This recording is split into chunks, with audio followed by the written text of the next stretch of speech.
चं स्वप्न पाहणाऱ्या तमाम भारतीयांसाठी एक दिलासादायक पण डोनाल्ड ट्रम्प यांच्यासाठी धक्का देणारी एक महत्त्वाची बातमी समोर आली आहे।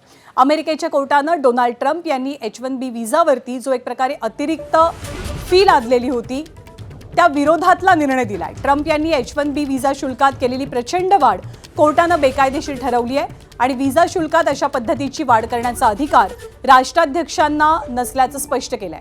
गेल्या सप्टेंबर महिन्यात ट्रम्प सरकारनं व्हिसाचं शुल्क थेट $1 लाख पर्यंत नेलं होतं, ज्यामुळे परदेशी व्यावसायिकांसह भारतीय IT क्षेत्रात सुद्धा मोठी चिंता निर्माण झालेली।